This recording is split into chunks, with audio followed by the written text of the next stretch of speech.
नमस्कार, CG24 news में आप सभी का बहुत बहुत स्वागत। मैं हूं सुमन पांडे। खबरों की शुरुआत करते हैं, लेकिन सबसे पहले नजर डाल लेते हैं आज की सुर्खियों पर।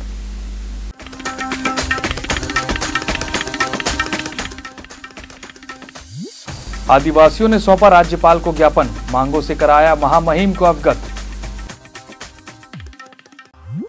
फिर छिनी गरीबों की आंखें, स्वास्थ्य मंत्री का पुतला जलाया कांग्रेसियों ने। कनेक्शन के कटने से नाराज रहवासियों ने किया नियामक आयोग का घेराव। भाटापारा में सर्वदलीय संघर्ष समिति ने किया मांगों के साथ चक्का जाम, एसडीएम ने पहुंचकर मामले को कराया शांत।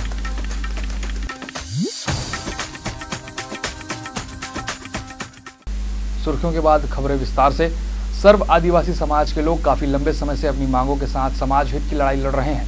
वहीं अगर बात राज्य सरकार की करें तो इनकी मांगों पर सरकार की रजामंदी दिखाई नहीं देती। वहीं अब आदिवासी समाज के लोगों ने अपनी गुहार प्रदेश के राज्यपाल महामहिम शेखर दत्त तक पहुंचाई है। पिछले दिनों आदिवासियों के साथ हुए सलूक ने राज्य सरकार की मुश्किलें बढ़ा दी हैं। गौरतलब है कि पिछले महीने आदिवासी आरक्षण की मांग को लेकर विधानसभा घेरने का आंदोलन कर रहे थे। तभी इनके इस आंदोलन को रोकने इन पर लाठियां बरसाई गई थी। काफी लंबे समय से प्रदेश का आदिवासी समाज सरकार से आरक्षण की मांग कर रहा है। लगातार गुजरते वक्त के साथ आदिवासी समाज अब खुद को उपेक्षित सा महसूस करता है, क्योंकि न तो इनके दर्द को समझा जा रहा है और न ही इनकी मांगों पर सहमति की मुहर अब तक लग पाई है। अब इस बात से परेशान सर्व आदिवासी समाज के लोगों ने मंगलवार को प्रदेश के महामहिम राज्यपाल शेखर दत्त से मुलाकात और उन्हें ज्ञापन सौंपकर अपनी मांगों से अवगत कराते हुए इस विषय पर जल्द ही कोई ठोस कदम उठाने की अपील की। आदिवासी समाज की तरफ से हम लोगों ने महामहिम राज्यपाल महोदय से टाइम दिए।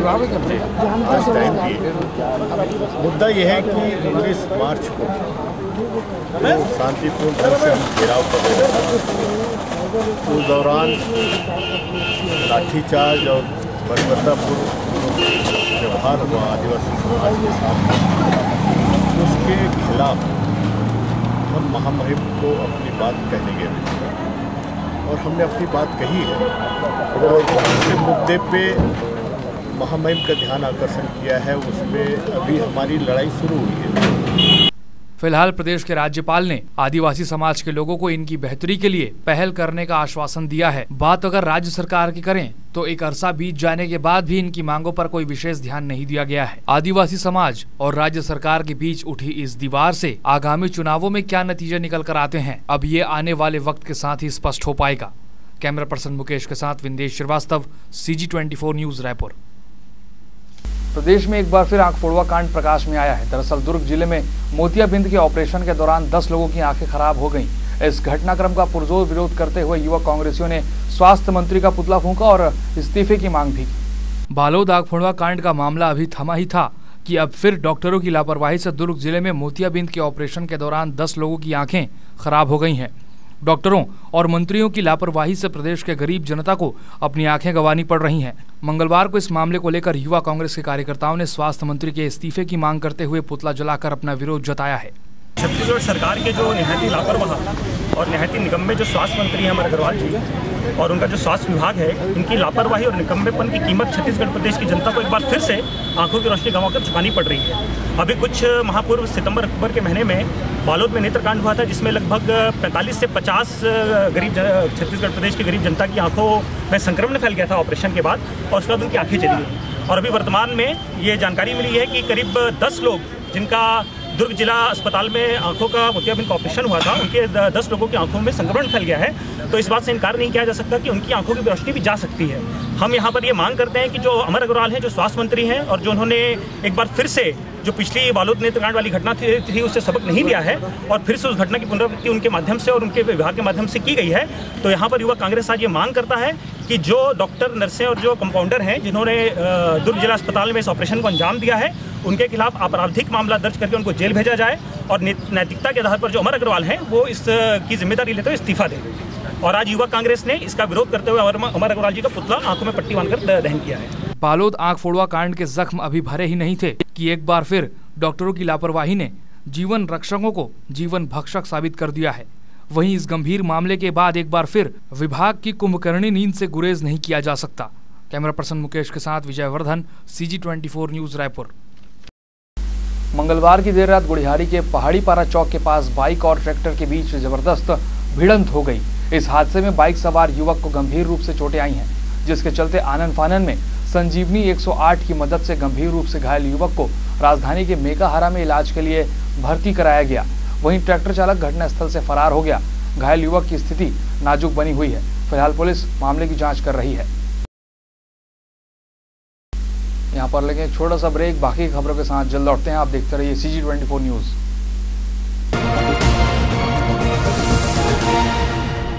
आइए आइए आइए, फर्नीचर का जाना पहचाना नाम सिमरन फर्नीचर आपके घर को खूबसूरत बनाए। सिमरन फर्नीचर, बेहतरीन क्वालिटी, वाजिब दाम, नई साज सज्जा, नए अंदाज और नए फर्नीचर के साथ आपकी सेवा में सिमरन फर्नीचर। प्रत्येक खरीदी पर 20% तक की छूट, साथ ही आपके लिए डबल धमाका ऑफर, जिसमें आपको मिलेगा एक फर्नीचर की खरीदी पर एक बिल्कुल मुफ्त सोफा सेट, डबल बेड दीवान, dining table, centre table, dressing table, सभी प्रकार के होम व ऑफिस फर्नीचर के उत्पादक व विक्रेता सिमरन फर्नीचर।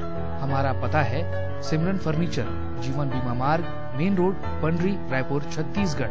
कॉन्टैक्ट 9304141339, 9301089389 और 07714084-139। राय ज्वेलर्स, आकर्षक और नए डिजाइनों के आभूषणों के लिए सिर्फ राय ज्वेलर्स, जहां आप पा सकते हैं सोने और चांदी के सभी प्रकार के आभूषण। साथ ही राय ज्वेलर्स आपके लिए लेकर आए हैं महाबचत योजना, जिसमें आपकी छोटी बचत महाबचत बनकर महालाभांश के साथ आपको अन्य फायदे भी प्रदान करेगी। आपके लिए बोनस पॉइंट के साथ ही मेंबरशिप बोनस और कलेक्शन की सुविधा। ज्यादा जानकारी के लिए संपर्क करें Rai jewellers, Mana main road, Mana camp, Raipur, Chhattisgarh. Contact 9753056459। Break के बाद आपका स्वागत है। आए दिन केंद्र सरकार पेट्रोल, डीजल और गैस सिलेंडर जैसे आम आदमी की जिंदगी की सबसे जरूरी चीजों की दामों में इजाफा कर रही है। इससे एक तरफ रोजमर्रा की जरूरतों की सामानों की कीमतें आसमान छू रही हैं, वहीं महंगाई की इस मार से लोगों की कमर टूटती जा रही है। इस विषय पर प्रदेश भाजपा के जैविक ऊर्जा प्रकोष्ठ के प्रांतीय कार्य समिति की बैठक मंगलवार को एकात्म परिसर में रखी गई, जिसमें प्रदेश के अलग अलग हिस्सों से प्रकोष्ठ के पदाधिकारी शामिल हुए। बैठक में मुख्य रूप से जहां ऊर्जा के विकल्पों पर चर्चा की गई, ताकि वर्तमान समय में उत्पन्न हो रही ऊर्जा संकट से बचा जा सके।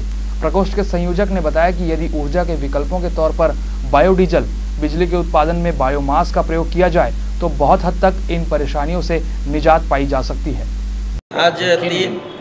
आज 3 अप्रैल 2012 को भारतीय जनता पार्टी छत्तीसगढ़ प्रदेश के जैव ऊर्जा प्रकोष्ठ की प्रांतीय कार्य समिति की बैठक है।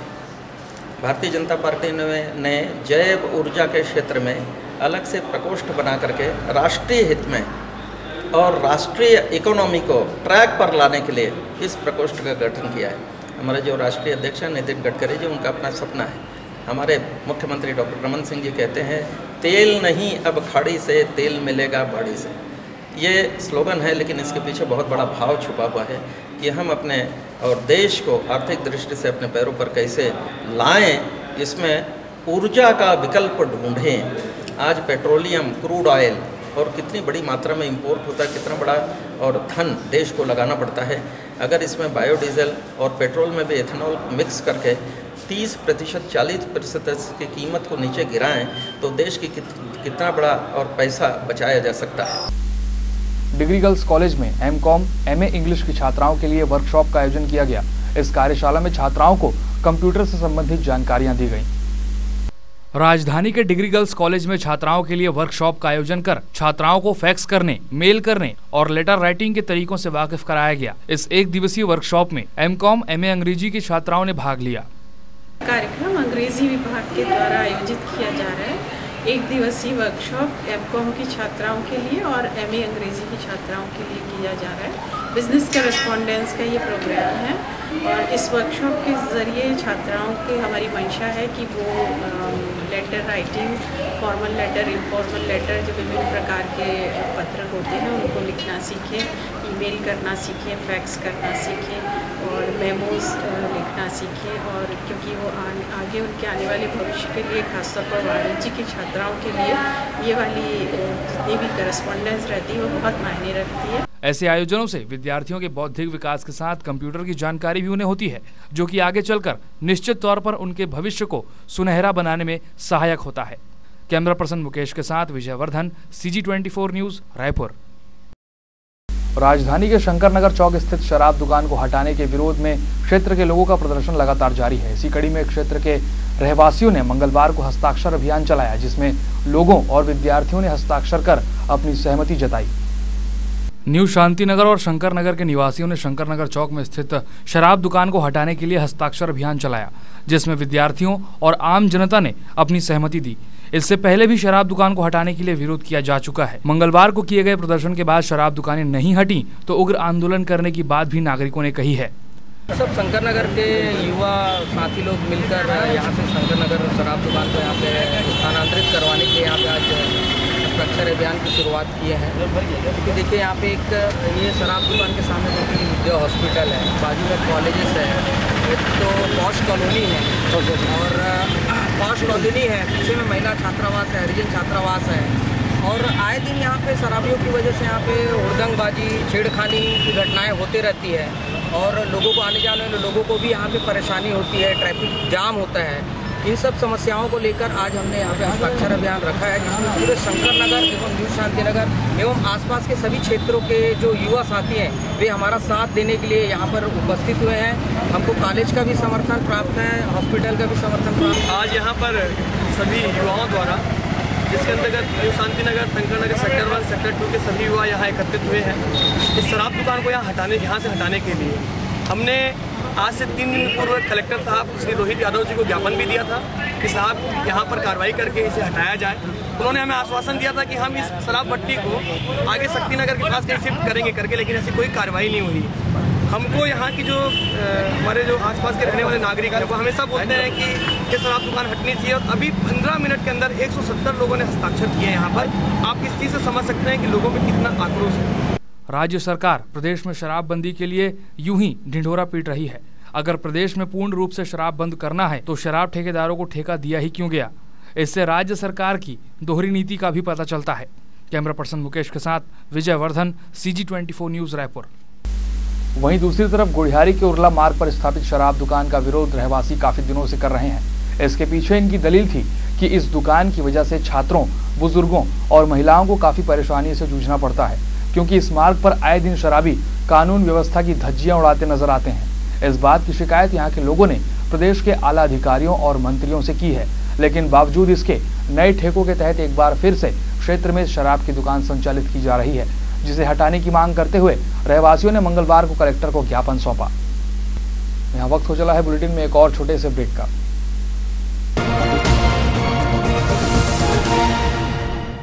श्री उपाध्याय फर्नीचर।